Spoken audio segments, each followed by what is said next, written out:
Hello friends, welcome to BPSC Darpan. आज हम लोग यहाँ पर 130 जीके जीएस का स्टडी करेंगे, जहाँ पर हमें अलग अलग 13 सेक्शन से 130 जीके जीएस मिलेंगे, प्रत्येक सेक्शन से 10। और यह जितने भी यहाँ पर जीके जीएस हैं ये सभी वेरी इंपॉर्टेंट है आपके एग्जाम के पॉइंट ऑफ व्यू से। और यह जुलाई 2025 के सामान्य ज्ञान दर्पण से लिया गया है। तो चलिए हम टाइम वेस्ट किए बगैर स्टडी स्टार्ट करते हैं। इससे पहले मैं आपको बता दूं एक चीज़ और, यदि आपको इसका पीडीएफ चाहिए तो आप हमारे टेलीग्राम चैनल से इसे डाउनलोड कर सकते हैं, जिसका लिंक इस वीडियो के डिस्क्रिप्शन बॉक्स में आपको मिल जाएंगे। हमारा फर्स्ट टॉपिक है भारतीय इतिहास एवं संस्कृति। इतिहास को जानने की प्रमुख स्रोत जैसे अभिलेख, मुद्रा, मूर्तियाँ, चित्रकला व स्मारक कहलाते हैं। यह पुरातात्विक स्रोत कहलाते हैं। मतलब इतिहास को जानने का जो यह स्रोत आपको नाम दिखाई दे रहा है उसे हम पुरातात्विक स्रोत कहते हैं। जैसे कि आप जानते होंगे, इतिहास में आप जाते हैं पूरा पाषाण काल की बात करते हैं, वहाँ हमें लिखित जानकारी उन सब के बारे में कुछ नहीं है। तो हम वहाँ पर जो हमें अभिलेख, मुद्रा, मूर्तियाँ, चित्रकला या स्मारक मिलते हैं, उन सब के आधार पर हम इसी स्रोतों के आधार पर हम इसका स्टडी करते हैं कि ये कितने पुराने हैं, उस समय कैसे लोग रहते थे, किस तरह से वो व्यवहार करते थे, किसकी पूजा करते थे, इन सब चीज़ों की हमें जानकारियाँ मिलती हैं। और इन्हीं स्रोतों को हम पुरातात्विक स्रोत कहते हैं। बेसनगर, जिसे विदिशा भी कहा जाता था, बेसनगर से प्राप्त गरुड़ स्तंभ लेख से किस धर्म के प्रसार का विवरण मिलता है? तो इससे भागवत धर्म के प्रचार का विवरण मिलता है। और यह क्वेश्चंस कईयों बार एग्जाम में पूछा जा चुका है कि बेसर या विदिशा से प्राप्त गरुड़ स्तंभ अभिलेख किस धर्म के प्रचार का विवरण मिलता है, उससे किस धर्म का प्रचार की बातों उस पर लिखा गया है। तो वहाँ पर भागवत धर्म के प्रचार के लिए बातें या थॉट लिखा गया है।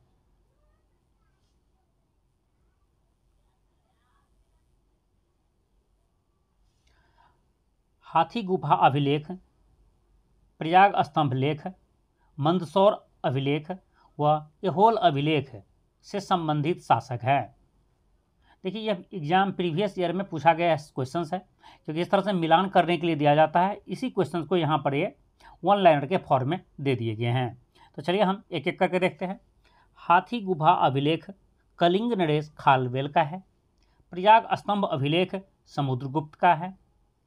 मंदसौर अभिलेख मालवा नरेश यशोवर्धन का है। और एहोल अभिलेख पुलकेशिन द्वितीय का है। नेक्स्ट क्वेश्चन देखते हैं। अर्थशास्त्र, मुद्रा राक्षस, कथा सरित सागर, राजतरंगिणी और हर्षचरित के लेखक कौन है?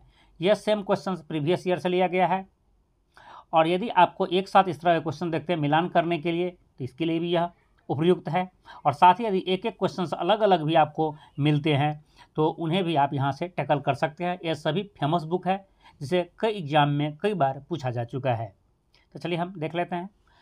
अर्थशास्त्र के राइटर हैं, उसके लेखक हैं कौटिल्य, जिसे आप चाणक्य के नाम से भी जानते हैं। चाणक्य के द्वारा लिखा गया बुक अर्थशास्त्र। याद रखिएगा, अर्थशास्त्र किसी इकोनॉमी का बुक नहीं है, यह राजनीतिक से रिलेटेड बुक है। इसे पॉलिटिक्स, उस समय की जो राजनीति थी मौर्य काल के टाइम की, इसके बारे में उसमें लिखा गया है। तो यह एग्जाम भी कई बार पूछा गया, अर्थशास्त्र इनमें से किससे संबंधित बुक है? तो याद रखिएगा, यह अर्थशास्त्र से कतई संबंधित नहीं है। ठीक है, कन्फ्यूजन नहीं होना है। इसमें पॉलिटिक्स की बातें लिखा गया, पॉलिटिकल साइंस से रिलेटेड यह बुक है।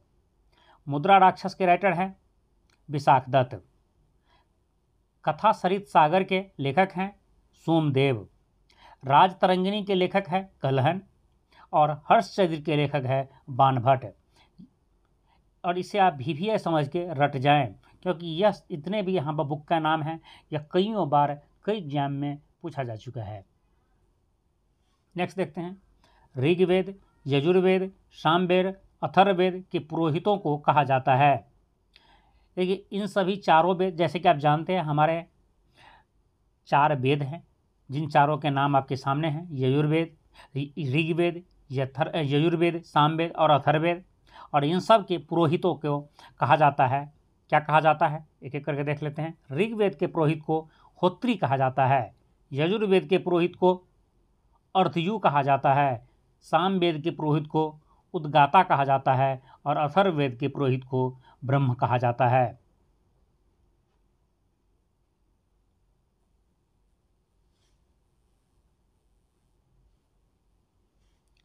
इतिहास के पिता के नाम से किसे जाना जाता है? इतिहास के पिता के नाम से हेरोडोटस को जाना जाता है।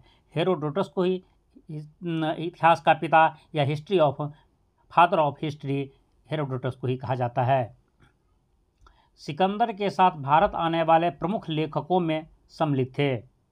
सिकंदर के साथ जो लेखक भारत आए थे, इनमें सम्मिलित ये 3 लेखक थे, जिसका नाम है निर्याकस, आनेसिक्रेटस और अरिस्टोबुलस। यही तीनों लेखक सिकंदर के साथ भारत आए थे। सेल्यूकस का राजदूत जो चंद्रगुप्त मौर्य के दरबार में आया था, उसका नाम था मेगस्थनीज। मेगस्थनीज ने इंडिया में बहुत दिनों तक रहा और उन्होंने एक बुक भी लिखा है, जिसके आप कमेंट्स करके बताएंगे इसके बुक का क्या नाम है। और यह भी वेरी वेरी इंपॉर्टेंट बुक है, कई बार एग्जाम में यह क्वेश्चन पूछा जा चुका है, मेगस्थनीज के द्वारा लिखा हुआ बुक कौन सा है। चलिए मैं यहाँ पर बता ही देता हूँ। मेगस्थनीज के बुक का नाम था इंडिका। इंडिका में मौर्य साम्राज्य के बारे में चर्चा है और उसके इंडिका का लेखक जो है मेगस्थनीज थे। ठीक है, ये वीवीआई क्वेश्चन है, उसे आपको याद रखना है।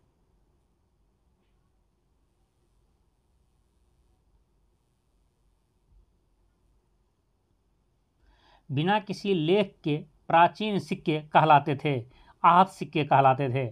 ऐसे सिक्का जिसके ऊपर कुछ भी छपा ना हो, कोई सिंबल ना हो, कोई लिखा नहीं हो कुछ चीज, वैसे सिक्के को आहत सिक्के कहे जाते थे। यज्ञश्री सातकर्णी जो सातवाहन शासक थे, यज्ञश्री सातकर्णी की मुद्रा पर किसका चित्र उत्कीर्ण था? तो वो उसके नाम था जलपोत का चित्र।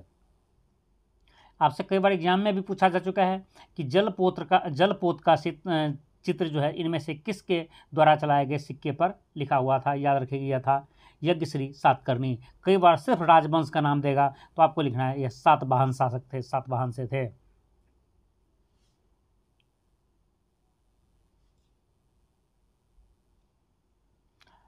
नेक्स्ट टॉपिक हमारा है राष्ट्रीय स्वतंत्रता आंदोलन। यहाँ से भी हमें 10 क्वेश्चंस मिलेंगे। भारत में यूरोपीय कंपनियों के आने का सही क्रम क्या है? मतलब यूरोपीय कंपनी जो भारत पर आए थे व्यापार करने के लिए, जिनमें से एक तो हमारे देश पर लगभग 200 सालों तक शासन ही किए थे, तो इन सभी यूरोपीय कंपनी का भारत आने का क्रम क्या था? कौन पहले आया था, कौन बाद में आया था? इसी क्रम आप उसे चाहे तो एक बार में रट जाएं, क्योंकि यह कई एग्जाम में पूछा जा चुका है। तो यूरोपीय कंपनी जो भारत आए थे, जब पहली कंपनी थी यह पुर्तगाली कंपनी थी। इसको आपको तो ईस्वी याद होगा कि 1498 ईस्वी में भारत आए थे। ठीक है, 1498 ईस्वी में पहली यूरोपीय कंपनी जो पुर्तगाली कंपनी थी वह भारत आई थी। पुर्तगाली के बाद डच आए, डच के बाद अंग्रेज आए, अंग्रेज के बाद डेनिश आए, डेनिश के बाद फ्रेंच आए। जो सबसे लास्ट में कंपनी आई थी वह फ्रेंच थी। जो पहले आई थी यह पुर्तगाली थी। 5 कंपनी में जो मिडिल में आए थे यह अंग्रेज थे और उन्होंने ही हमारे देश पर लगभग 500 सालों तक, लगभग 200 सालों तक शासन किए थे। और एक क्वेश्चन जो केबीसी में भी पूछा जा चुका है कि भारत आने के बाद जो इन सभी कंपनियों में से सबसे लास्ट में भारत से कौन सी कंपनी गई थी? तो याद रखिए इसका आंसर भी आपका पुर्तगाल ही है। पुर्तगाली कंपनी जो भारत में आने वाली पहली कंपनी थी और भारत से जाने वाली भी पहली लास्ट कंपनी भी पुर्तगाली ही थी। 1510 ईस्वी में अल्बुकर्क ने बीजापुर के किस शासक से गोवा जीता था? यह यूसुफ आदिल शाह से जीता था। यूसुफ आदिल शाह से गोवा किसने जीता था? तो यह अल्बुकर्क ने जीता था। और यह कब जीता था? 1510 ईस्वी में। और जिस समय अल्बुकर्क ने गोवा को जीता था उस समय गोवा जो है बीजापुर शासक के अधीन थे।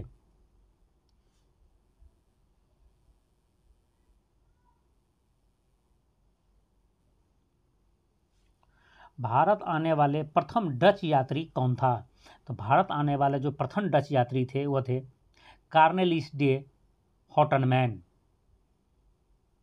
कॉर्नेलिस डे हॉटमैन जो हैं भारत आने वाले पहले डच यात्री थे। रॉबर्ट क्लाइव द्वारा बंगाल में प्रारंभ द्वैध शासन के दौरान बंगाल और बिहार में उप दीवान किसे बनाया गया था? तो उस समय लॉर्ड क्लाइव के टाइम में बंगाल और बिहार का जो उप दीवान बनाया गया था, इन लोगों को देखते हैं। जिसे बंगाल का उप दीवान बनाया गया था मोहम्मद रजा खां को, और बिहार का उप दीवान बनाया गया था राजा सिताब राय को। यह भी कई एग्जाम में पूछा जा चुका है।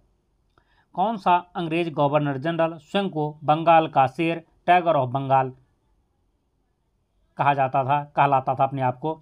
तो यह था लॉर्ड वेलेस्ली। लॉर्ड वेलेस्ली स्वयं को, अपने आप को बंगाल का शेर या tiger of lion of Bengal के नाम से अपने आप को जानते थे। कहीं कहीं पर आपको लाइन ऑफ बंगाल इंग्लिश में या कहीं कहीं पर टाइगर ऑफ बंगाल भी मिल जाएंगे, इसलिए इससे कन्फ्यूजन नहीं होना है। दोनों ही चीज़ आपको बुक में मिलेंगे, और यदि दोनों ही मिले तो आपको टिक करना है लॉर्ड वेलेस्ली।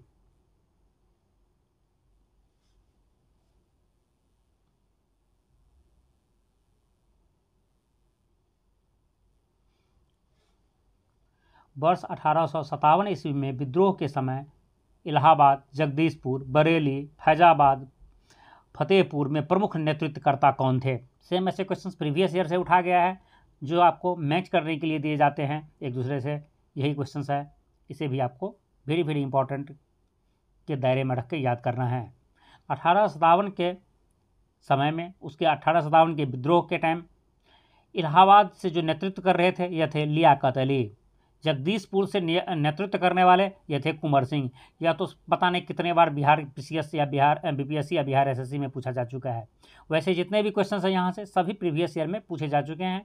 यदि आप प्रीवियस ईयर देखे होंगे तो आपको ज़रूर मिले होंगे।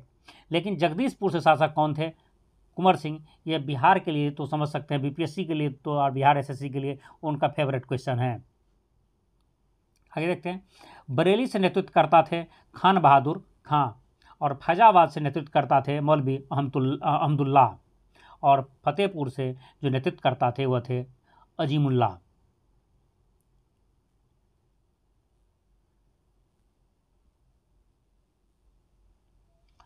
एंड्रयूज फ्रेजर की अध्यक्षता में किस वर्ष पुलिस आयोग का गठन किया गया था? यह क्या था? 1902 में। 1902 में पहली बार पुलिस आयोग का गठन किया गया था, और यह गठन किया था एंड्रयू फ्रेजर की अध्यक्षता में। बाल गंगाधर तिलक ने किस वर्ष बेलगांव में होम रूल लीग गठित की थी? यह की थी 1916 में 28 अप्रैल के दिन। 28 अप्रैल 1916 को बेलगांव में बाल गंगाधर तिलक जी के द्वारा होम रूल लीग की गठन किया गया था। वर्ष 1916 में गांधी जी ने अहमदाबाद के निकट किस आश्रम की स्थापना की थी? तो यह साबरमती आश्रम की स्थापना की थी। यह कई एग्जाम में पूछा गया है, साबरमती आश्रम की स्थापना इनमें से किसने की थी? याद रखिए, महात्मा गांधी ने की थी। और कहाँ की थी? यह अहमदाबाद के जस्ट बगल में स्थान है, वहीं पर उन्होंने साबरमती आश्रम की स्थापना किया था 1916 में। किस वर्ष भारतीय राष्ट्रीय कांग्रेस का अधिवेशन लाहौर में हुआ था? तो यह हुआ था 1929 में।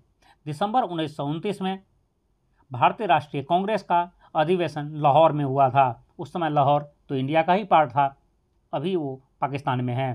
तो लाहौर में जो 1929 का अधिवेशन हुआ वो वेरी वेरी इंपॉर्टेंट अधिवेशन था, क्योंकि इसी में नेहरू जी के द्वारा यह डिसीजन लिया गया, या कह सकते हैं भारतीय राष्ट्रीय कांग्रेस के द्वारा डिसीजन लिया गया था, हम प्रत्येक वर्ष 26 जनवरी के दिन स्वतंत्रता दिवस के रूप में मनाएंगे। और अंग्रेज के अधीन रहते हुए भारतीयों ने, या कहते हैं भारतीय राष्ट्रीय कांग्रेस में जो पहली स्वतंत्रता दिवस मनाई थी यह थी 26 जनवरी 1930 को, जिसी के वजह से ही 26 जनवरी को हमारा देश का संविधान लागू किया गया था।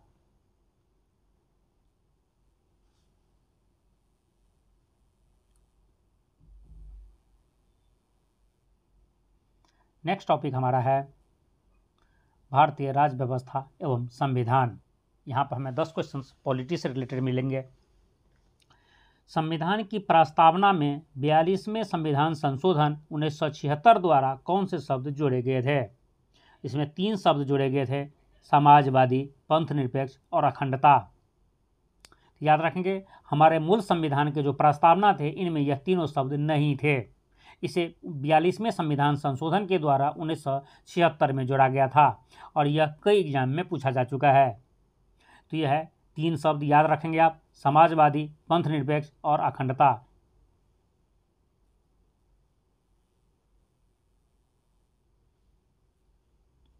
भारतीय संविधान में मौलिक कर्तव्यों से संबंधित प्रावधान किस देश के संविधान से प्रेरित हैं? तो यह सोवियत संघ के संविधान से प्रेरित है। यही सोवियत संघ जिसे वर्तमान में आप रूस कहते हैं, जो 1991 में अपने 15 टुकड़ों में बढ़ चुका था सोवियत संघ, और उसके बाद जो सबसे बड़ा पार्ट बचा जो आज रूस है। तो याद रखेंगे मौलिक कर्तव्य जो हमारे देश में, हमारे संविधान में जो मौलिक कर्तव्य है वो हम रूस के या कह सकते हैं सोवियत संघ के संविधान से लिए हैं। भारतीय संविधान के भाग 1 से 4 में उल्लेख किया गया है। भारतीय संविधान के 1 से 4 जो भाग है, 1, 2, 3, 4 में, इसमें क्या उल्लेख किया गया है? याद रखेंगे भाग 1 में है संघ और उसके राज्य क्षेत्र के वर्णन है, भाग 2 में नागरिकता के वर्णन है, भाग 3 में मौलिक अधिकार का वर्णन है और भाग 4 में राज्य के नीति निर्देशक तत्व का वर्णन किया गया है।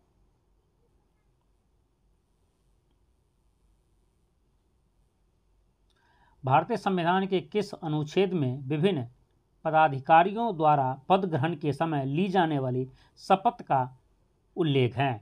यह तृतीय अनुसूची में, मतलब तीसरी अनुसूची में, भारतीय संविधान के तीसरी अनुसूची में शपथ का चर्चा किया गया है। कौन से पद पर रहते हुए किस तरह से वो शपथ लेंगे, इसकी चर्चा है तीसरी अनुसूची में। किस अनुसूची में संघ सूची, राज्य सूची और समवर्ती सूची का उल्लेख है? यह उल्लेख है 7वीं अनुसूची में। भारतीय संविधान के 7वीं अनुसूची में संघ सूची, राज्य सूची और समवर्ती सूची में कौन कौन से धाराएं हैं, अनुच्छेद हैं, उनका वर्णन है। भाषा के आधार पर सर्वप्रथम वर्ष 1953 में किस राज्य का गठन हुआ था? यह राज्य है आंध्र प्रदेश। यह भी सैकड़ों बार एग्जाम में पूछा जा चुका है। भाषा के आधार पर गठित होने वाले पहले राज्य कौन है? तो यह है आंध्र प्रदेश, जिसका गठन 1953 में किया गया था।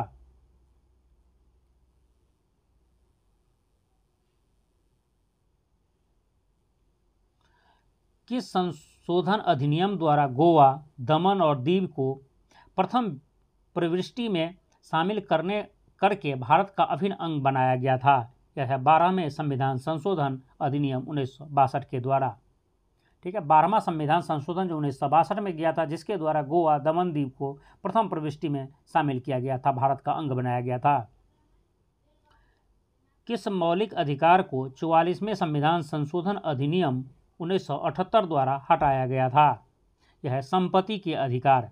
संपत्ति के अधिकार पहले 1978 से पहले तक मूल अधिकार में थे, जिसे 1978 में संविधान के 44वां संशोधन के द्वारा संपत्ति के अधिकार को मूल अधिकार की श्रेणी से हटा दिया गया और यह अब एक संवैधानिक अधिकार के रूप में है।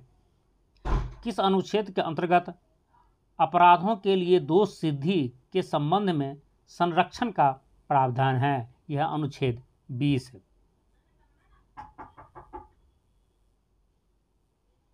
अनुच्छेद 32 के अंतर्गत रीटों का प्रावधान है। अनुच्छेद 32 के अंतर्गत 5 रीट हैं। इन पांचों रीट के नाम हैं बंदी प्रत्यक्षीकरण, परमादेश, प्रतिषेध, अधिकार परीक्षा व उत्प्रेषण। ये 5 रीट हैं जो अनुच्छेद 32 के अंतर्गत हैं।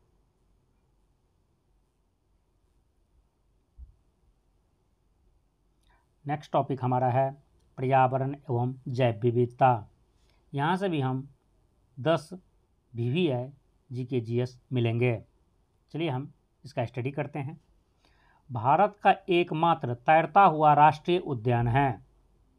यह मणिपुर में है, जिसका नाम है केबुल लामजाओ राष्ट्रीय उद्यान। केबुल लामजाओ राष्ट्रीय उद्यान जो मणिपुर में है, वह भारत का पहला तैरता हुआ राष्ट्रीय उद्यान है। नोकरेक को किस वर्ष जैव मंडल रिजर्व घोषित किया गया? तो नोकरेक को 2009 में पहली बार जैव मंडल रिजर्व घोषित किया गया और यह जो नोकरेक है वो मेघालय में है। प्रतिवर्ष विश्व जैव विविधता दिवस मनाया जाता है। प्रतिवर्ष विश्व जैव विविधता दिवस 22 मई को मनाया जाता है।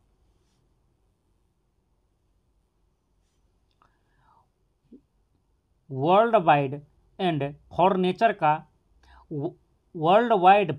फॉर नेचर का मुख्यालय अवस्थित है। इसका मुख्यालय है ग्लैंड, स्विट्जरलैंड में। स्विट्जरलैंड का एक शहर है ग्लैंड, जिसमें world wide fund for nature का मुख्यालय है, हेडक्वार्टर है।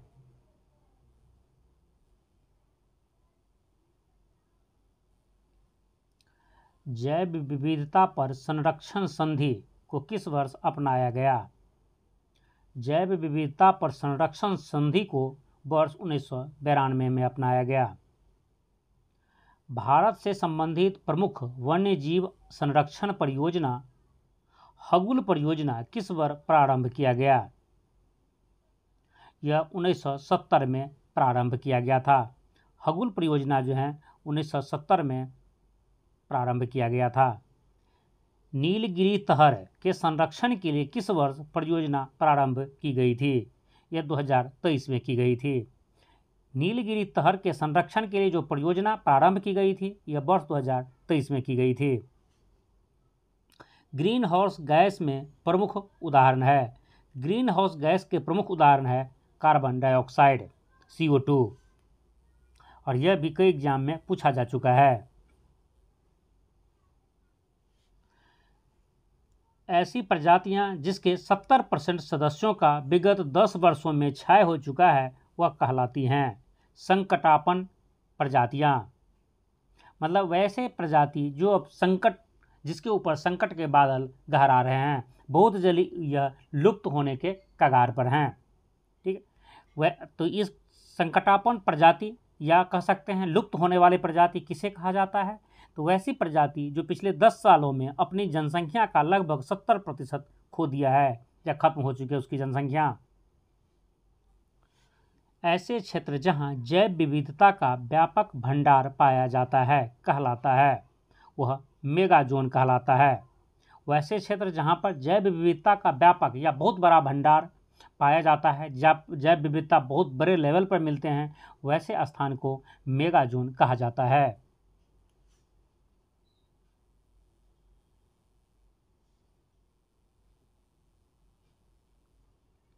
नेक्स्ट टॉपिक हमारा है जलवायु परिवर्तन और एवं आपदा। जलवायु किसी स्थान के लंबे समय की घटनाओं का औसत होता है। याद रखेंगे, जलवायु किसी स्थान के लंबे समय की घटनाओं का औसत होता है। कौन सी घटना? तो यह मौसमी घटनाओं को। कहने का मतलब ये है कि मौसम हर दिन हर घंटे कह सकते हैं बदलते रहते हैं। एक गाना भी है, तुम बदल तो नहीं जाओगी मौसम की तरह। तो इसका मतलब है मौसम बदलने वाली चीज़ हैं, यह हर दिन या हर 2 दिन पर या हर घंटे भी बदलती हैं। लेकिन जलवायु ऐसी नहीं है। जो समय के साथ जो मौसमी घटनाएं होते हैं उनकी एक लंबे समय 50 साल 100 साल की स्टडी करने के बाद यहाँ का जलवायु घोषित किया जाता है।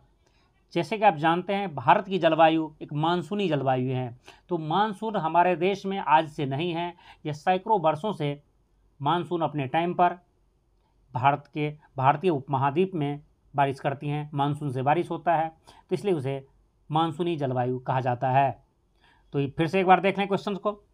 जलवायु किसी स्थान के लंबे समय की मौसमी घटनाओं का औसत कहलाता है। ठीक है, भारत में आपदा प्रबंधन अधिनियम किस वर्ष पारित किया गया था? यह वर्ष 2005 में पारित किया गया था। याद रखेंगे, भारत में आपदा प्रबंधन अधिनियम 2005 में पारित किया गया था।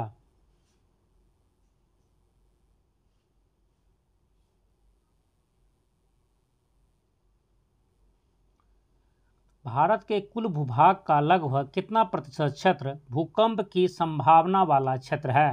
तो यह लगभग 60% है।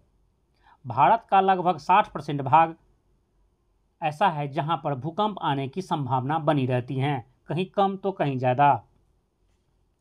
हिमालयी क्षेत्र, पूर्वोत्तर, गुजरात के कुछ क्षेत्र, अंडमान निकोबार द्वीप समूह भूकंपीय दृष्टि से कैसे क्षेत्र हैं?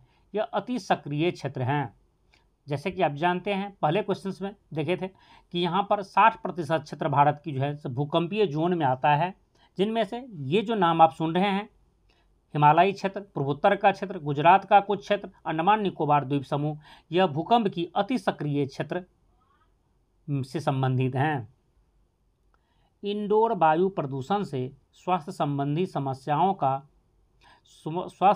समस्याओं को कहा जाता है, इसे कहा जाता है सिक बिल्डिंग सिंड्रोम। जो इंडोर वायु प्रदूषण होता है उससे जो स्वास्थ्य संबंधी समस्या पैदा होते हैं उस बीमारी को कह सकते हैं, या इस घटना को सिक बिल्डिंग सिंड्रोम कहा जाता है।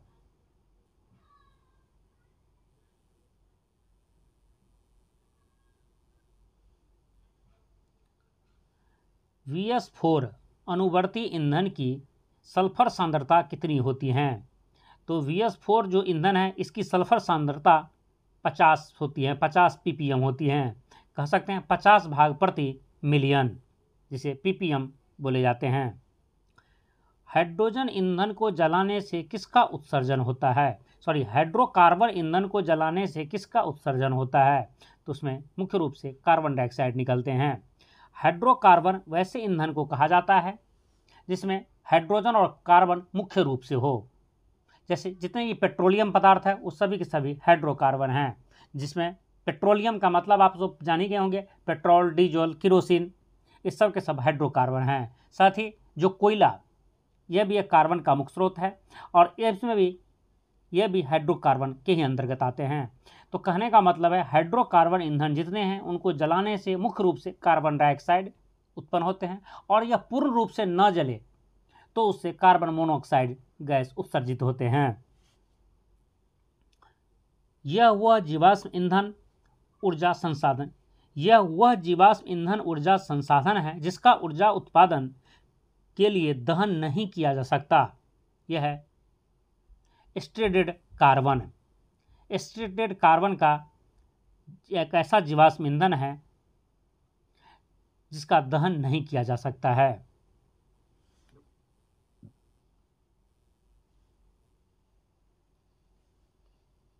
आपदा जोखिम न्यूनीकरण के लिए सेंडाई समझौता को किस वर्ष अपनाया गया था?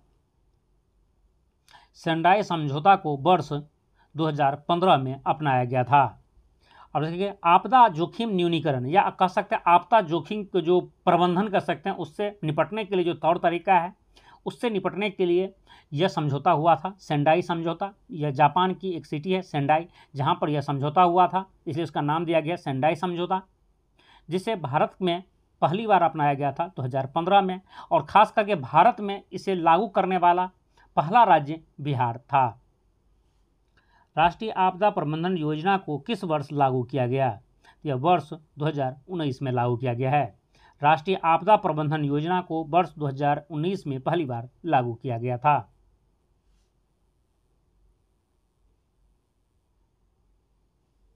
नेक्स्ट टॉपिक हमारा है भारत एवं विश्व का भूगोल। यहाँ से भी हमें 10 वेरी इंपॉर्टेंट जीके जीएस मिलेंगे। चलिए हम एक एक करके इसका स्टडी करते हैं। हमारा सौरमंडल किस आकाशगंगा में स्थित है? और उस आकाशगंगा को क्या कहते हैं? उसे मंदाकिनी कहते हैं। हमारा जो सौरमंडल है वह मंदाकिनी नाम की आकाशगंगा में विद्यमान है। जैसा कि आप जानते हैं कि हमारे सौरमंडल में सूरज और सूरज के साथ साथ हमारे 8 ग्रह हैं। पहले 9 ग्रह थे, अब 8 ग्रह हैं। उन सभी ग्रह के जो उपग्रह हैं उन सब को मिला करके हम उसे सौरमंडल कहते हैं। सूरज और सूरज के आसपास, मतलब कहने का मतलब ये है सूरज की परिक्रमा करने वाले वो सभी ग्रह, उपग्रह, क्षुद्र ग्रह, उन सब को एक साथ मिलाया जाए तो उसे हम सौरमंडल कहते हैं। और यह हमारा जो सौरमंडल है किसी न किसी आकाशगंगा में है, और जिस आकाशगंगा में हमारा यह सौरमंडल है वह है मंदाकिनी, जिसे इंग्लिश में मिल्की वे कहते हैं। एग्जाम में यदि मिल्की वे आए तो वहाँ भी आपको टिक करना है, मंदाकिनी को ही मिल्की वे कहते हैं। पृथ्वी की किस गति के कारण दिन और रात व ऋतु परिवर्तन होती हैं? याद रखेंगे, पृथ्वी की घूर्णन गति के कारण दिन रात होती हैं और परिक्रमण गति के कारण ऋतु परिवर्तन होता है। प्रत्येक, जैसे कि आप जानते हैं, पृथ्वी अपने अक्ष पर 24 घंटे में एक चक्कर लगा लेती है, तो जिसकी वजह से दिन और रात 24 घंटा में ही आ जाता है। तो 24 घंटा में दिन और रात होती है, वो पृथ्वी की घूर्णन गति के कारण है। और ऋतु परिवर्तन, जैसे कभी ग्रीष्म ऋतु, कभी वर्षा ऋतु, कभी शीत ऋतु, यह ऋतु परिवर्तन जो होती है पृथ्वी की परिक्रमण काल के परिक्रमण गति के कारण। जैसे आप जानते हैं 365 दिन 4 घंटे में, 365 दिन 6 घंटे में पृथ्वी जो है अपने अक्ष पर एक चक्कर, अपनी मतलब सूरज की एक चक्कर उन्होंने लगा लेती हैं, और अपने अक्ष पर उन्होंने घूर्णन करने में उसे लगती हैं 24 घंटे।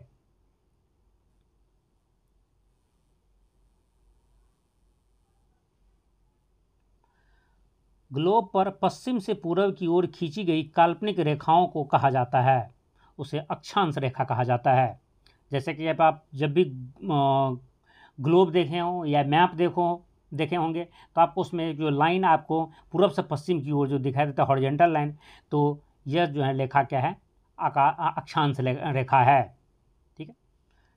दो देशांतर रेखाओं के बीच की दूरी किस नाम से जानी जाती हैं? तो याद रखिएगा, वर्टिकली जो ऊपर से नीचे की ओर, या कह सकते हैं उत्तर से दक्षिण की ओर जो लाइनें खींची रहती है उसे देशांतर रेखा कहते हैं, और दो देशांतर रेखाओं के बीच की दूरी को गोर कहा जाता है। ये सागर तल पर समान वायुदाब वाले क्षेत्रों को मिलाने वाली रेखाएं होती हैं।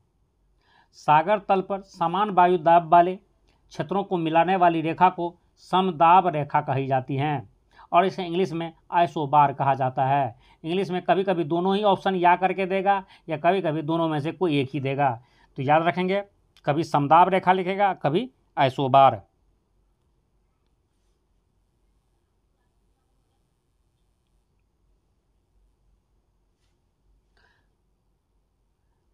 भूमध्य रेखा के आसपास अल्प दाब का क्षेत्र कहलाता है, या डोलड्रम कहलाता है। भूमध्य रेखा के आसपास का जो अल्प दाब वाले क्षेत्र है, मतलब कम दाब का जो क्षेत्र है, उसे डोलड्रम कहा जाता है। समान खारेपन वाले स्थानों को मिलाकर खींची गई रेखा को कहा जाता है समलवन रेखा या आइसोहेलाइन रेखा। याद रखेंगे, समान खारेपन मतलब समान नमकीन, जनरली वो समुद्र में ही मिलेगा आपको। समान खारेपन वाले स्थान को मिलाकर खींची गई रेखा को समलवन रेखा या आइसोहेलाइन कहा जाता है। भारत के प्रसिद्ध शहर जबलपुर, पुणे, सूरत, अयोध्या किन नदियों के किनारे बसे हैं? इस टाइप के क्वेश्चंस भी एग्जाम में पूछे जाते हैं। तो याद रखेंगे, भारत के शहर जबलपुर जो नर्मदा नदी के किनारे बसे हुए हैं, पुणे मूला मुथा नदी के किनारे बसे हुए हैं, सूरत ताप्ती नदी के किनारे बसे हुए हैं, और अयोध्या सरयू नदी के किनारे बसे हुए हैं।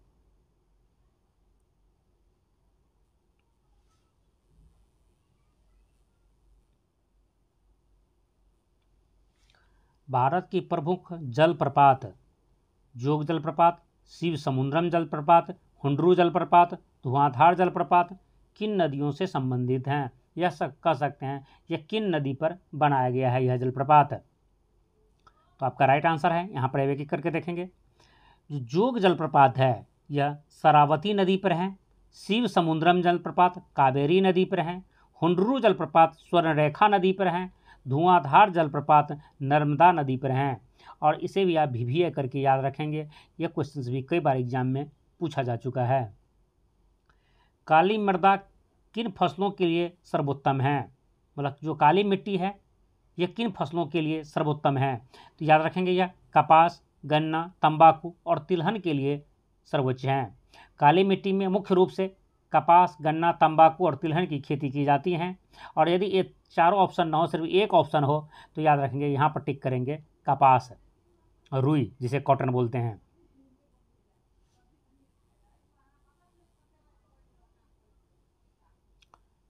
नेक्स्ट टॉपिक हमारा है भारतीय अर्थव्यवस्था।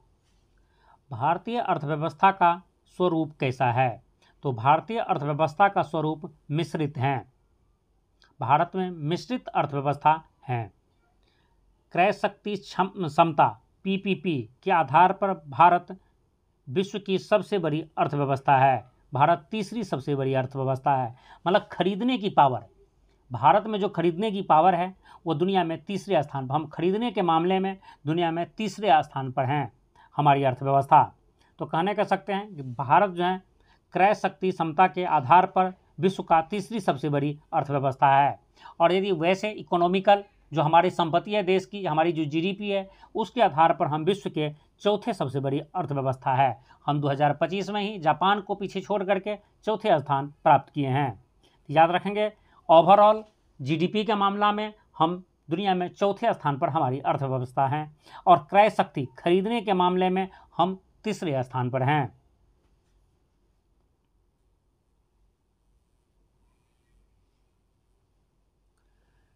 कृषि, वानिकी, मत्स्य, खनन को अर्थव्यवस्था के किस क्षेत्र के अंतर्गत शामिल किया जाता है? इन्हें अर्थव्यवस्था के प्राथमिक क्षेत्र के अंतर्गत शामिल किया जाता है।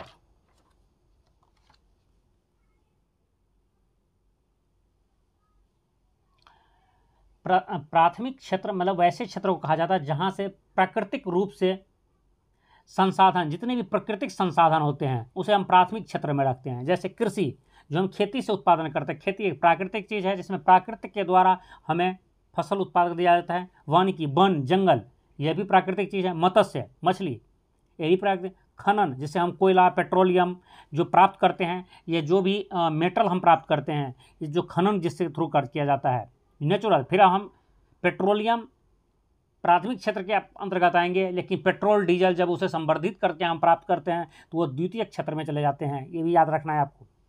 तो वानिकी, कृषि, मत्स्य, खनन, ये सब प्राथमिक क्षेत्र में आएंगे। मतलब प्राथमिक क्षेत्र में वैसे क्षेत्र आते हैं जिसे हम प्राकृतिक संसाधन कह सकते हैं।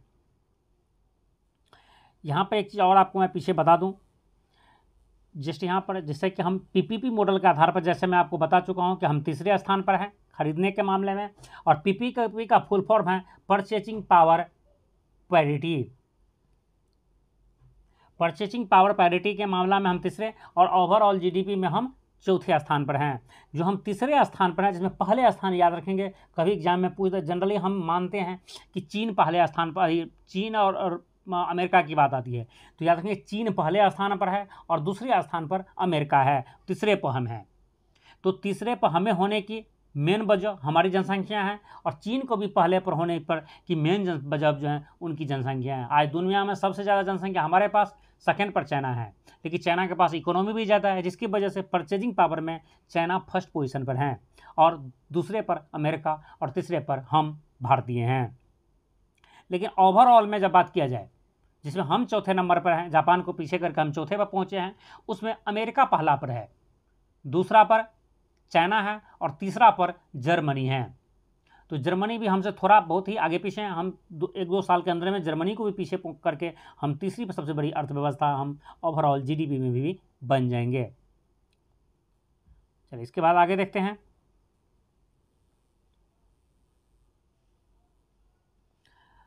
भारत की राष्ट्रीय आय का आकलन सर्वप्रथम किसने किया था? तो भारत के राष्ट्रीय आय का आकलन सर्वप्रथम दादा भाई नौरोजी ने किए थे। यह भी कई बार एग्जाम में पूछा जा चुका है। वर्तमान में राष्ट्रीय आय के माप का आधार वर्ष क्या है? वर्तमान में जो राष्ट्रीय आय का आधार वर्ष है वो 11-12 है। और यहाँ से कह सकते हैं ये क्वेश्चन आपके लिए भी है। इस क्वेश्चन को आप रट लीजिए, मैं आपको गारंटी के साथ कह सकता हूँ आगे आप जो भी एग्जाम देंगे यहाँ पर ये क्वेश्चन ज़रूर पूछे जाएंगे। इसके पीछे वजह ये है कि अब ये आधार वर्ष बहुत ही जल्द चेंज होने वाला है, लेकिन वर्तमान में यही है। यदि आपसे एग्जाम में सिर्फ ये पूछे कि वर्तमान में राष्ट्रीय आय की माप का आधार वर्ष क्या है, तो यह 2011-12 ही है, इसे ही टिक करना है। लेकिन यदि आपको पूछे कि फरवरी 2026 के बाद हमारा आधार वर्ष क्या रहेगा, तो यह रहेगा 2022-23। मतलब 2022-23 को अब नया आधार वर्ष बनाने जा रही है भारतीय गवर्नमेंट, इंडियन गवर्नमेंट के द्वारा 2022-23 को नया आधार वर्ष बनाए जाएंगे। और यह लागू होगा कब से? फरवरी 2026 से। मतलब फरवरी 2026 के बाद जो हमारा आधार वर्ष होगा वह 2011-12 की जगह पर 2022-23 होगी। तो ये क्वेश्चंस आपका ट्रेडिशनल टाइप के क्वेश्चंस भी हैं, बहुत पुराने क्वेश्चंस भी हैं, और साथ साथ यह करंट अफेयर से जुड़े हुए हैं। तो यह क्वेश्चंस आपके आने वाले एग्जाम में जरूर पूछे जाएंगे। 15 मार्च 1950 को किस समिति की सिफारिश पर योजना आयोग की स्थापना की गई थी? याद रखेंगे, योजना आयोग की स्थापना नियोगी समिति की सिफारिश पर की गई थी। और योजना आयोग की स्थापना कब की गई थी? 15 मार्च 1950 को। 26 जनवरी 1950 को हमारा संविधान लागू होता है, और उसी साल 15 मार्च 1950 को हमें योजना आयोग के रूप में एक आयोग मिलता है, जिसका नाम बदल के अब नीति आयोग हो चुका है। तो पहले यह याद रखेंगे आप, योजना आयोग नियोगी समिति के सिफारिश पर बनाया गया था 15 मार्च 1950 को। दूसरी चीज़, नीति आयोग का नाम कब बदला था? तो यह जनवरी 2015 में बदला था। मतलब जनवरी 2015 से यह जो योजना आयोग था वो अब नीति आयोग हो चुका है। और नीति आयोग फुल फॉर्म यहाँ पर है राष्ट्रीय भारत परिवर्तन संस्थान। याद रखेंगे, नीति आयोग का फुल फॉर्म क्या है? हिंदी में देखा जाए तो राष्ट्रीय भारत परिवर्तन संस्थान, और इसी के इंग्लिश में है national institute for transforming India. NITI नीति होता है शॉर्ट में, इसी NITI का फुल फॉर्म है। याद रखेंगे, दोबारा एग्जाम में कई बार यह पूछा जा चुका है, national institute for transforming India. और याद रखेंगे यह कब बना था, स्थापना हुआ था नीति आयोग का, मतलब स्थापना नहीं, उसका नाम परिवर्तित हुआ था जनवरी 2015 में। और नीति आयोग बना था 15 मार्च 1950 को नियोगी समिति की सिफारिश पर।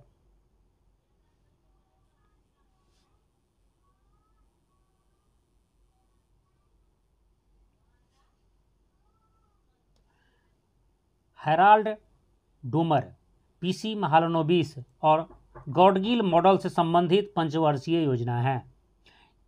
यह भी कई बार एग्जाम में पूछा गया है, लेकिन मुख्य रूप से यह बीच वाले PC महालनोबिस वाले एग्जाम में कई बार पूछा गया है। याद रखेंगे तीनों को। हेराल्ड डोमर मॉडल जो है प्रथम पंचवर्षीय योजना का मॉडल था, इसलिए आपको इंपॉर्टेंट है। याद रखेंगे, हेराल्ड डोमर का मॉडल किस पंचवर्षीय योजना का मॉडल था? यह प्रथम पंचवर्षीय योजना उन्होंने ही बनाया था, हेराल्ड डोमर ले। इसलिए जो जो इस योजना में मुख्य भूमिका निभाते हैं उन्हीं के नाम पर यह मॉडल रखा गया था। तो हेराल्ड डोमर था प्रथम में। PC महालनोबिस मॉडल कहा जाता है द्वितीय पंचवर्षीय योजना को, और गॉडगिल मॉडल कहा जाता है चौथी पंचवर्षीय योजना को। तो एग्जाम में सबसे ज़्यादा बार यह PC महालनोबिस मॉडल पूछा गया है, जैसे द्वितीय पंचवर्षीय योजना के इससे संबंधित है, और हेराल्ड डोमर याद रखेंगे प्रथम। स्वर्ण जयंती ग्राम स्वरोजगार योजना किस वर्ष प्रारंभ किया गया था? यह 1999 में किया गया। स्वर्ण जयंती ग्राम स्वरोजगार योजना 1999 में प्रारंभ किया गया था। भारतीय रिजर्व बैंक RBI का राष्ट्रीयकरण किया गया था। RBI का राष्ट्रीयकरण 1 जनवरी 1949 को किया गया था। RBI reserve bank of India, Hindi में भारतीय रिजर्व बैंक, जिसका राष्ट्रीयकरण कब हुआ था? 1 जनवरी 1949 को। लेकिन यदि आपसे एक क्वेश्चन पूछा जाए इसकी स्थापना कब हुई थी, तो यह हुई थी 1 अप्रैल 1935 को। दोनों ही क्वेश्चंस एग्जाम में कई बार पूछे जा चुके हैं। RBI का राष्ट्रीयकरण कब हुआ था? तो यह हुआ था 1 जनवरी 1949 को, और उसका स्थापना कब हुआ था? तो यह हुआ था 1 अप्रैल 1935 को। और RBI का हेडक्वार्टर कहाँ पर है? तो यह मुंबई में है।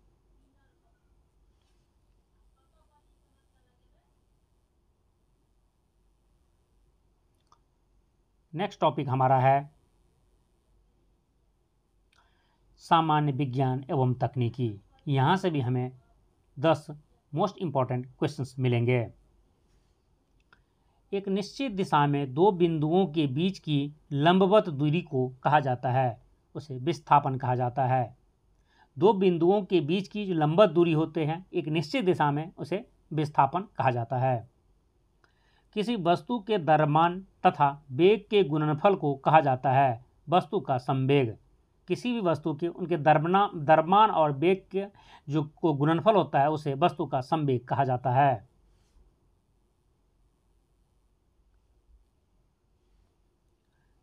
विद्युत धारा, ज्योति तीव्रता, बल और शक्ति का मात्रक है।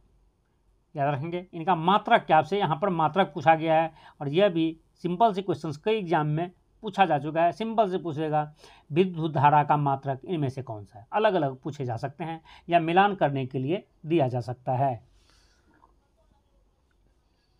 विद्युत धारा का मात्रक एम्पियर होता है, ज्योति तीव्रता का मात्रक कैंडेला होता है, बल का मात्रक न्यूटन होता है और शक्ति का मात्रक वाट होता है। प्रक्षेप गति में कण को अधिकतम विस्थापन के लिए कण को किस क्षैतिज से किस कोण पर प्रक्षेपित किया जाता है, यह है 45 डिग्री पर।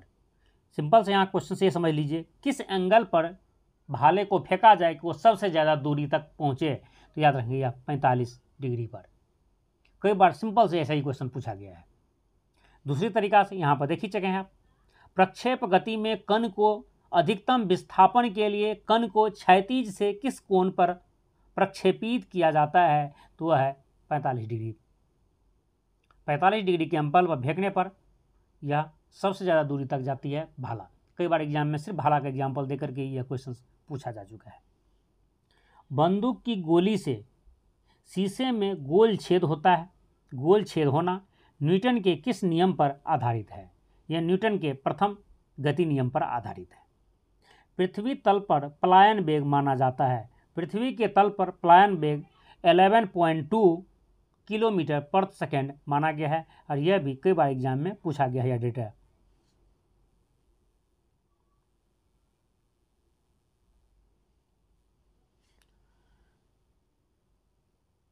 केश नली में दर्भ के ऊपर चढ़ने पर नीचे उतरने की घटना को कहा जाता है, यह केशिकत्व कहा जाता है। याद रखें केश नली में दर्भ को ऊपर चढ़ने या नीचे उतरने की घटना को कहा जाता है, इसे केशिकत्व कहा जाता है। और कई बार यह क्वेश्चन इस तरह से पूछा गया है कि लालटेन या लैंप में जब तेल ऊपर की ओर चढ़ता है उसे क्या कहा जाता है, तो याद रखिए यह केशिकत्व ही कहा जाता है।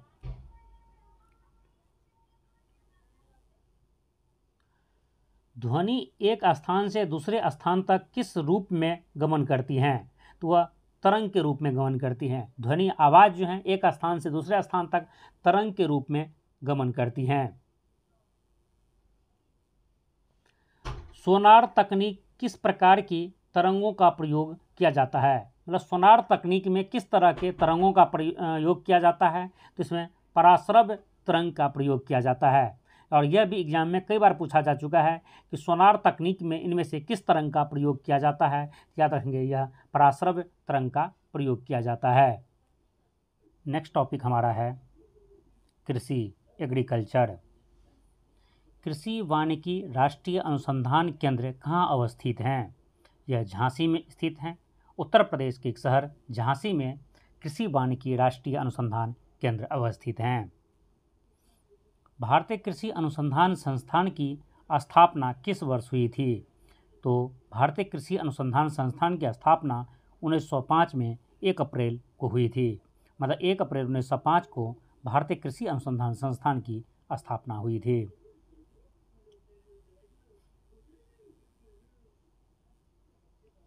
चावल, कपास, गन्ना, रेशम से संबंधित प्रमुख अनुसंधान केंद्र अवस्थित हैं। याद रखेंगे इस अनुसंधान केंद्र से संबंधित क्वेश्चंस कई बार एग्जाम में पूछे जा चुके हैं। तो चावल अनुसंधान केंद्र कटक में है जो उड़ीसा में है। कपास, रुई जिसे बोलते हैं कॉटन, कपास अनुसंधान केंद्र नागपुर में है महाराष्ट्र में। गन्ना अनुसंधान केंद्र लखनऊ में है यूपी में। और रेशम अनुसंधान केंद्र मैसूर में है कर्नाटक में।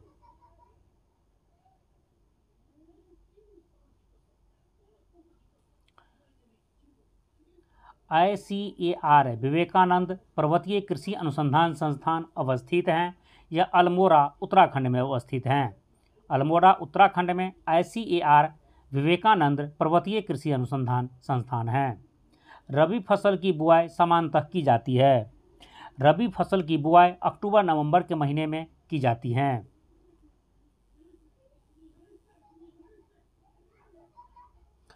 रत्ना, गोविंद और हंसा किस फसल की प्रमुख किस्में हैं? यह धान की प्रमुख किस्में हैं। रत्ना, गोविंद और हंसा धान की प्रमुख किस्में हैं। उपयोग के आधार पर गन्ना, तंबाकू, कपास और जूट को वर्गीकृत किया गया है, तो उसे नकदी फसल के रूप में वर्गीकृत किया गया है।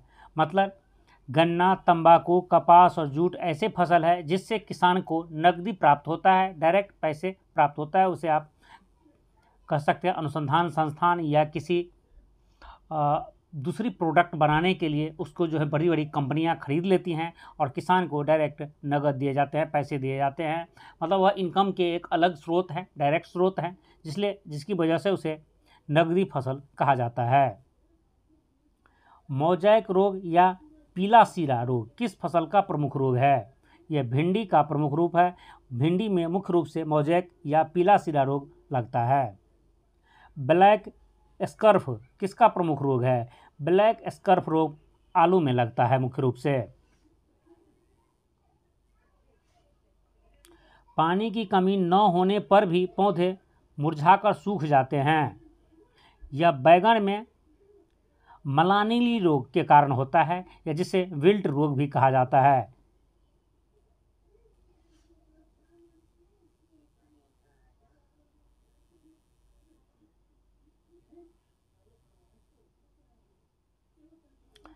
नेक्स्ट टॉपिक हमारा है खेलकूद, गेम। वर्ष 2024 में ओलंपिक खेलों का आयोजन कहाँ किया गया था? यह किया गया था पेरिस, फ्रांस में। फ्रांस की राजधानी पेरिस में 2024 का ओलंपिक खेल हुआ था। राष्ट्रमंडल खेल प्रत्येक कितने वर्ष के बाद आयोजित किया जाता है? राष्ट्रमंडल खेल प्रत्येक 4 वर्ष के अंतराल पर आयोजित किया जाता है।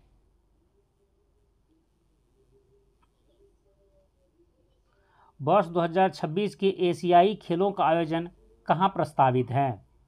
वर्ष 2026 का एशियाई खेल जापान में होगा और जापान के शहर आइची और नगोया में यह खेल होगा। एशियाई खेल 2026।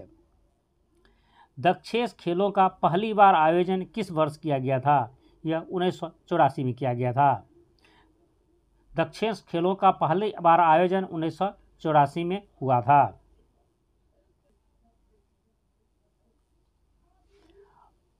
भारत अब तक कितनी बार आईसीसी एक दिवसीय क्रिकेट विश्व कप जीत चुका है?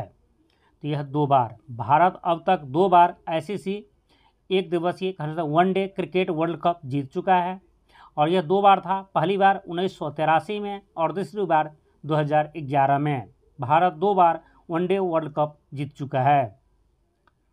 Right back, left back, outside right किस खेल से संबंधित शब्दावली हैं? यह हॉकी से संबंधित हैं।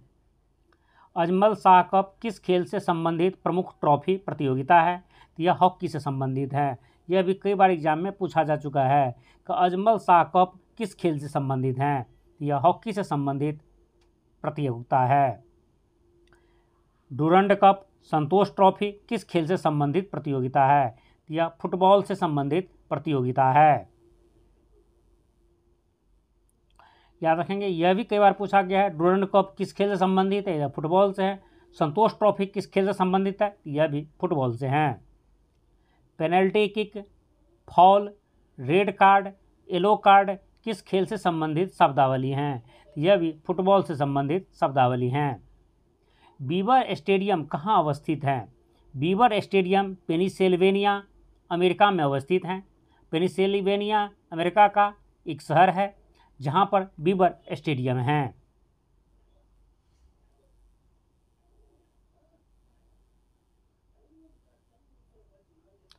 नेक्स्ट टॉपिक हमारा है कंप्यूटर ज्ञान और संचार।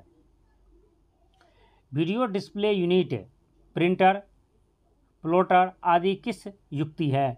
यह आउटपुट युक्ति है। जैसे कंप्यूटर में आप जा सकते हैं इनपुट डिवाइस और आउटपुट डिवाइस। जिससे हम कंप्यूटर को इंस्ट्रक्शन देते हैं, इनपुट डिवाइस होते हैं जिससे वो आउटपुट प्रिंट होकर आता है या डिस्प्ले में आता है, उसे हम आउटपुट यूनिट बोलते हैं। जो है डिस्प्ले यूनिट, जो भी डिस्प्ले, मॉनिटर हो गया, आपका प्रिंटर हो गया और प्लॉटर हो गया, ये सब के सब आउटपुट डिवाइस हैं। कंप्यूटर का हृदय या मस्तिष्क कहा जाता है, ये सीपीयू को कहा जाता है। कहीं पर आपको मिलेगा कंप्यूटर का हृदय किसे कहा जाता है, तब भी सीपीयू, सेंट्रल प्रोसेसिंग यूनिट को कहा जाता है। या एग्जाम में पूछे कंप्यूटर का मस्तिष्क, कंप्यूटर का ब्रेन किसे कहा जाता है, तो यह भी हम सीपीयू बोलेंगे, सेंट्रल प्रोसेसिंग यूनिट। यह निर्देशों का सही उपयोग व उसकी कंट्रोल करने का कार्य करता है, यह है कंट्रोल यूनिट। सीपीयू में का ही यह पार्ट है कंट्रोल यूनिट, जिसे सीयू भी कहा जाता है।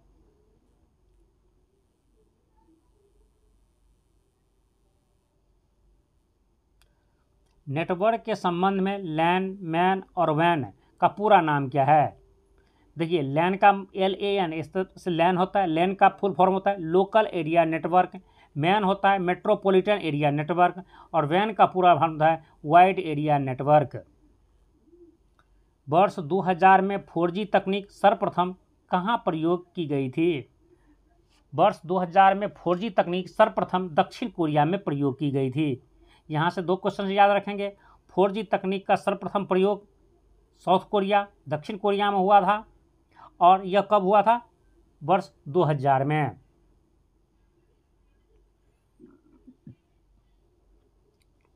नेक्स्ट है, यह wireless local area network WLAN की एक तकनीक है। यह वाईफाई आप भी यूज किए होंगे, कई जगह होंगे, कई लोग अपने घर में भी लगाए होंगे। वाईफाई क्या है? वायरलेस लोकल एरिया नेटवर्क है, जिसे शॉर्ट में YLAN या WLAN भी कहा जाता है।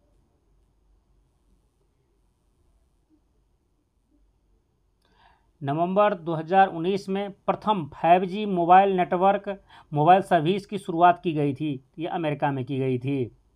तो कह सकते हैं कि 5G कब आया? तो 2019 में।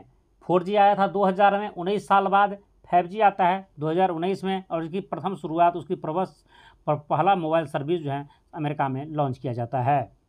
भारत के सुपर कंप्यूटर जिसका नाम है परम का विकास किया है CDAC ने। CDAC ने भारत का पहला सुपर कंप्यूटर जिसे परम नाम से विकसित किया था।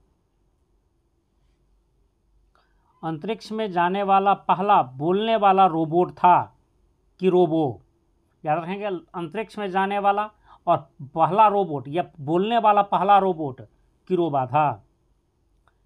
यह एक वायरलेस तकनीक है जिसका उपयोग कम दूरी पर डेटा के स्थानांतरण के लिए किया जाता है। यह ब्लूटूथ। आज के टाइम में कह सकते हैं ऑलमोस्ट लोग ब्लूटूथ को यूज करते हैं। शायद आप अभी भी हमारा वीडियो ब्लूटूथ लगाकर देख रहे होंगे। तो ब्लूटूथ याद रखेंगे, यह एक वायरलेस तकनीक है जिसमें कोई वायर नहीं है, मोबाइल से कनेक्टेड नहीं रहता है, जिसका उपयोग कम दूरी पर डेटा को स्थानांतरित करने के लिए किया जाता है।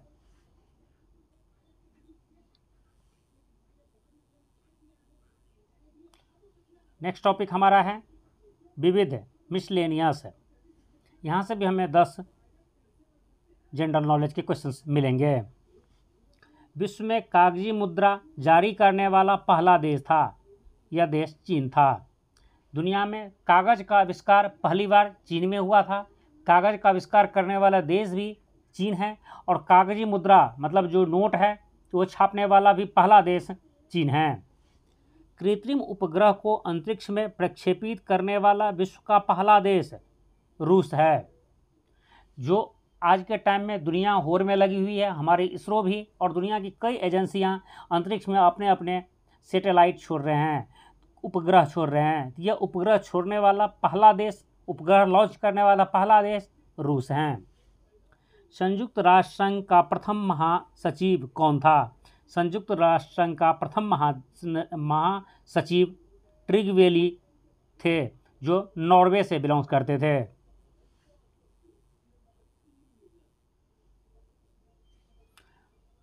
वन वर्ल्ड ट्रेड सेंटर कहाँ अवस्थित है? यह न्यूयॉर्क सिटी में अवस्थित है, अमेरिका के न्यूयॉर्क में। जापान, थाईलैंड, ईरान, सीरिया की राजधानी कहाँ है? आप जानते हैं राजधानी से रिलेटेड क्वेश्चन पूछे जाते हैं कई बार, तो याद रखेंगे इस बार तो ईरान बड़ा ही सुर्खियों में रहा है, तो हो सकता है ईरान से रिलेटेड क्वेश्चन पूछ दे। लेकिन जान लेते हैं यहाँ पर, जापान का राजधानी टोक्यो है, थाईलैंड की राजधानी बैंकॉक है, ईरान की राजधानी तेहरान है और सीरिया की राजधानी दमिश्क हैं। उत्तर व दक्षिण कोरिया के बीच कौन सी सीमाएं हैं? उत्तर और दक्षिण कोरिया के बीच 38वीं समांतर रेखा है, और यह कह सकते हैं कि 38वीं अक्षांश रेखा है। तो इस टाइप के क्वेश्चंस एग्जाम में पूछे जाते हैं और यह क्वेश्चंस भी कई बार पूछा गया है। उत्तर कोरिया और दक्षिण कोरिया के बीच सीमा रेखा कौन सी अक्षांश रेखा बनाती है, या कौन सी रेखा सीमा रेखा के कार्य करती हैं? तो याद रखिए 38वीं समांतर रेखा, या आप कह सकते हैं 38वीं अक्षांश रेखा, या 38 डिग्री अक्षांश रेखा। यहाँ वैसे भी 38 डिग्री अक्षांश रेखा उत्तर कोरिया और दक्षिण कोरिया के बीच सीमा बनाती हैं।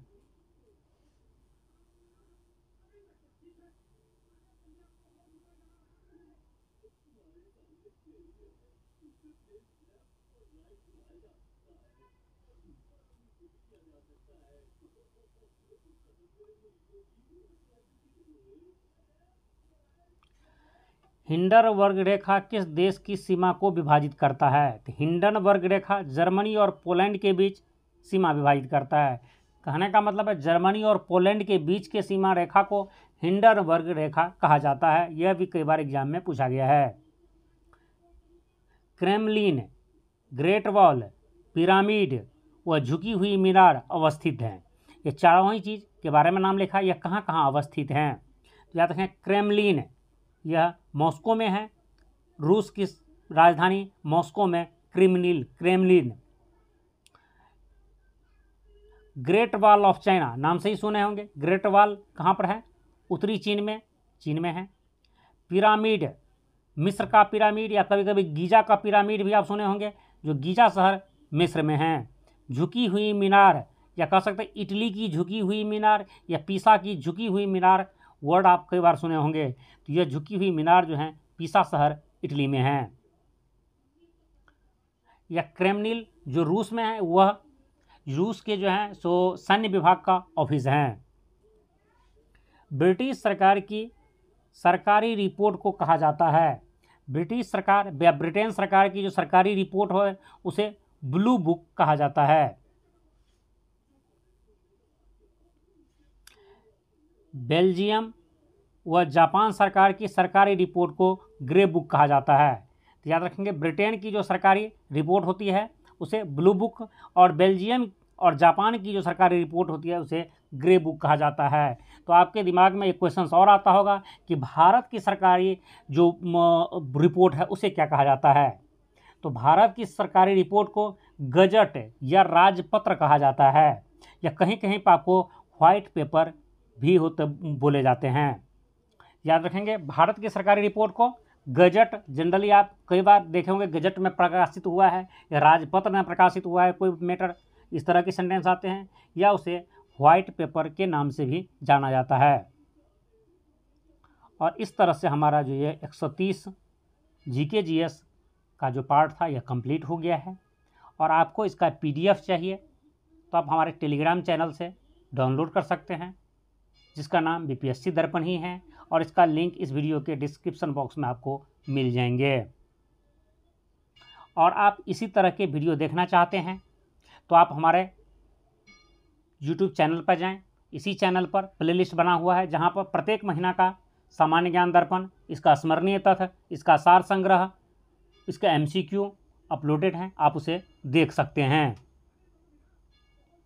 और यह वीडियो आपको पसंद आया हो तो उसे लाइक कीजिए, अपने फ्रेंड्स को शेयर कीजिए, और आप नए हैं अभी तक इस चैनल को सब्सक्राइब नहीं किए हैं तो अभी के अभी इसे सब्सक्राइब कर लें, और बेल आइकन को भी ज़रूर प्रेस कर दें, जिससे मेरे अपलोड किए गए किसी भी वीडियो, किसी भी इन्फॉर्मेशन का नोटिफिकेशन आप तक आसानी से पहुंच जाएं। जय हिंद।